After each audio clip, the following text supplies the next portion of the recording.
Hello guys, magandang araw sa inyo lahat. Ito si Mike Padua at nakituloy tayo sa pinaka-latest weather analysis na yung araw po ng Miyerkules hanggang Biyernes, Mayo 15 hanggang 17, 2024. Ito po ang ating Tagalog version, pinaglilingkod sa inyo ng Typhoon 2000 at ng Naga College Foundation.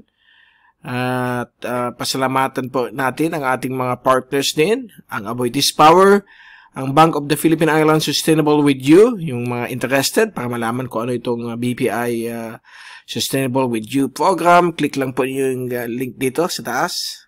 At kung kayo po ay nanonood sa Facebook channel natin, ay may link po dun sa description ng ating video patungo sa BPI Sustainable with You website.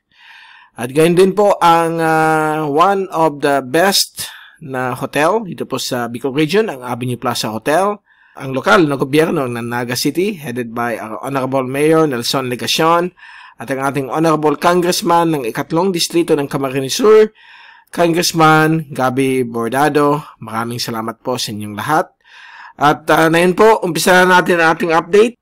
At sa nakalipas na ilang araw, mukhang nagkakaroon na po ng mga hapon-hapon, ng mga thunderstorms at yung mga early evening din sa northern o sa Hilaga at gitnang Luzon kasama pong Metro Manila. Pero namimiss pa rin natin na dito sa Bicol mukhang hindi tayo tinatamaan ng mga malalakas na thunderstorms sa kanila. Mukhang 2 araw na po, ganyan. At magper-persist pa rin na yung araw na ito hanggang bukas. But ang good news, mukhang ang Kabikulan magkakaroon na rin ng share nitong mga thunderstorms simula bukas ng hapon. Meron pang maliit na area, but sa Friday meron na rin sa Camarines Sur. At lalong-lalo na po sa Sabado at sa Linggo. Actually, mag-extend pa rin sa Monday, meron pa rin. So, mga hapon-hapon, meron na rin tayong mga localized thunderstorms. Kailangan natin yan dahil yung ating mga heat index sa mga weather stations natin ay umaabot po ng 49 hanggang 51. At medyo sobrang init talaga. Okay? Nung nasa labas tayo, kahit nasa loob tayo ng building, mukhang masakit ng ulo natin sa sobrang init. So, ganyan po katindi ang nakanasan po nating init. So, uminom lang pong maraming tubig paglaban natin dito sa sobrang init at avoid pong lumakad sa haring araw, lalo na pa sa tanghali. Basta between 10 to 4, huwag muna tayong lumabas. Kung medyo meron po tayong karanasan, lalo na po sa alta presyon o kaya sa diabetes at iba pang may mga problem sa puso. So, mag-ingat po tayong lahat, lalo na po mga elderlies. Okay? At sa ibang bahagi po ng ating bansa, sa may Mindanao, Palawan, Visayas, may mga isolated na rin mga thunderstorms sa hapon ng gabi. So, lalo pong tataas po ang frequency niyan. Dahil po next week o next weekend, hindi po na yung darating na weekend, kundi yung next weekend, baka may mag-form po na isang bagyo po dito. Somewhere dito po sa may Micronesia hanggang dito sa may east ng Pilipinas. Ang good news, wala pong pinapakita sa mga computer models pupunta sa atin. At yung European model, LPA lamang po, or isang tropical wave or surface trough. Pero ang American model, napaka-aggressive pa rin. Isa po siyang malakas na tropical storm, dadaan po sa Guam at dito sa may area po ng Northwest Pacific. Mamaya papakita natin sa inyo yung track nila sa mga computer models na ipapakita ko sa inyo. So yan po yung near equatorial trough. Dumadami na po dyan ang convergence sa mga kaulapan. Then later, baka magkaroon na po tayo dyan ng LPA since papalapit na po tayo sa buwan ng Hunyo. Okay? Usually, May 15 hanggang katapusan, start na yan ng tag-ulan, but meron tayong El Nino, baka sa Hunyo pa mag-start ang tag-ulan. At yung El Nino, sa latest na yun po, tapos na po, nasa neutral climate na po tayo, pero yung epekto ng El Nino ongoing hanggang sa Hunyo o Hulyo. Pero sa Hunyo hanggang September, ay magsisimula na po ang pagbuo ng La Nina. So, reverse po yan ng El Nino. Ibig sabihin, kung sa atin kulang ulan, na yung mga kapanahunan, pag may La Nina, next November hanggang Mayo of 2025, mas mataas sa normal ang monthly average na ulan. So, mas marami ang ulan. So, magkakos po yan ng mga pagbabaha sa mga low-lying areas na naman. So, ganun lang po, pabalik-balik, palipat-lipat, El Nino, La Nina, El Nino, La Nina. Minsan 3 taon na La Nina. Ang El Nino, siguro hanggang 2 years lang o 1 year lang mostly. Ang La Nina medyo matagal, umabot minsan ng 3 years, but minsan 1 year lang at babalik ulit sa neutral. So, abangan po natin yan. Na yung week or na yung weekend, baka maglabas tayo ng latest sa La Nina at El Nino update. So, subaybayan natin yan. Dito po sa ating Mr. Typhoon YouTube channel at sa ating Facebook, Mike Mr. Typhoon Padua.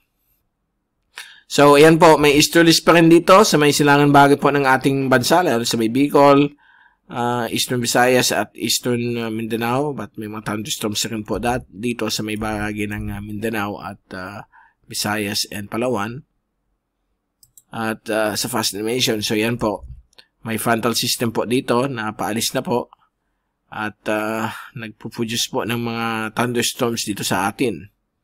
Okay, sa Northern at Central Luzon. At dito naman po sa may South of Guam, ito yung binabantayan po natin na posibleng pagbuo ng isang LPA, baka early next week pa po. Okay? At sa ating zoom in satellite animation, nakitang-kita po natin, ito ay simula kaninang, what time is this? 8:30 ng umaga, hanggang sa mga oras na itong alas 2 ng hapon. Pagbatak po ng hapon, makikita ninyo, bumubuo na po dito ang mga thunderstorms sa may Ilocos region at sa Kanluran, Luzon, at mag-spread po yan sa iba't ibang bagay po ng gitna at hilagang Luzon na yung maghapon hanggang early evening. Ibang areas po halos devoid po ng mga thunderstorms, so wala po tayong nakikita as of this time. And sa ating wind and pressure forecast for the next 3 days, sa susunod na 3 araw hanggang sa Biyernes, tumove na natin, ay magkakaroon po dito ng konting hangin mula sa hilagang silangan dahil po sa pag-depart ng isang frontal system, may temporary high pressure dito na magkakaroon ng northeasterly wind flow sa may Batanes at Babuyan Group of Islands. Dito naman po sa atin, hihina ang easterlies at magiging kalmado hanggang paiba-ibang direksyon ng hangin na napakahina at magpe-pave way po ito ng more thunderstorm activity lalo sa hapon o gabi. So watch out po sa mga malalakas na thunderstorms na magkakos ng flash floods at mga bigay po nitong mga thunderstorms ng mga maliliit na yelo, mga ulan na may kasamang yelo. Yan po yung hailstone na tinatawag natin. Galing po yan sa mga malalakas na thunderstorm. At ito po yung LPA na posibleng mag-form na yung weekend. Yan. I-move na natin ito hanggang next week. At base po sa European model, isa lang po siyang low pressure area na tatahak po sa may YAP area. At sa Mayo 22, Miyerkules, papalapit po siya ng YAP bilang LPA. But sa Mayo 23, Huwebes, mukhang hihina po siya. Maging surface trough na lamang po. Ang tinatawag nating tropical wave. Ang ganyan lang po yan. Kasi open dito Hindi siya closed na circulation. Dapat closed circulation yan para mabanggit natin na isa po siyang LPA. At sa Biyernes, Mayo 24, ayan na po siya. Nasa loob na po ng PAR, posibleng tropical wave lang po siya or surface trough or napakihinang LPA. So, yan po ang European model. Kapag dumaan po yan ng Pilipinas, magbigay ng mga much needed rainfall. So, suitable yan sa mga farmlands sa ating bansa na apektado po ng El Nino na yun. So, kailangan natin ang ulan na yun. At gayon din po sa mga hydroelectric power plants para makatulong po sa mga coal-fired power plants natin. Pero pag tinignan natin yung American model, napaka-aggressive as usual. Itong American model, sa linggo, bagyo na siya. Yan, tropical storm. Monday, May 20, 21 Tuesday, May 22 Wednesday, dadaan po siya ng Guam bilang isang tropical storm or severe tropical storm. And sa Friday, May 24, tataas na po siya sa may Northern Marianas, north of Guam or north-northwest ng Guam. At hindi po siya papasok ng Philippine Area of Responsibility. So magkaiba po ang tracking nila. Kung titingnan nyo yung dalawa, yan yung European model dito bilang isang surface trough or mahinang LPA. But yung American model, severe tropical storm. So, ang window of track nitong dalawa, kung gagamitin natin itong dalawa, ganito siya, ganyan. Okay? Ito yung European model dito. Sorry. Wala yung natin. At ito naman po yung American model. Ganyan siya. So, ang pagkakaiba nitong dalawa, itong American model, bagyo siya, severe tropical storm, while ang European model, low pressure lang siya or tropical wave or surface trough. Hindi po siya circulation. Ang circulation niya hindi sarado. So, LPA lang po yan. So, magkaiba ang analysis ng dalawa. So, kung ganyan po, napaka-uncertain pa po yan. Hindi natin alam kung magiging bagyo nga o hindi. But kung hindi mag-agree ang dalawa, baka LPA lamang po siya. And usually, nandyan lang yan sa window na yan. So, hindi tayo affected. So far, okay? Kaya babantayin po natin ito closely hanggang next week kung ano magiging agreement nitong dalawang computer models. But, pasalamat tayo na hindi ito malakas na bagyo batong Pilipinas. Kailangan lang talaga natin ulan. So, sana itong mga thunderstorms, hapon-hapon, gabi-gabi, may mga ulan na po para mabawasan ng init natin. Sobrang init kasi. At kung may migraine po kayo, talagang mag-i-induce po yan ng migraine. Tulad sa akin, malaging may migraine once or twice a month. Although may medication naman tayo, parang laban dyan. But pag sobrang init talaga, nakakadagdag po yan sa migraine natin.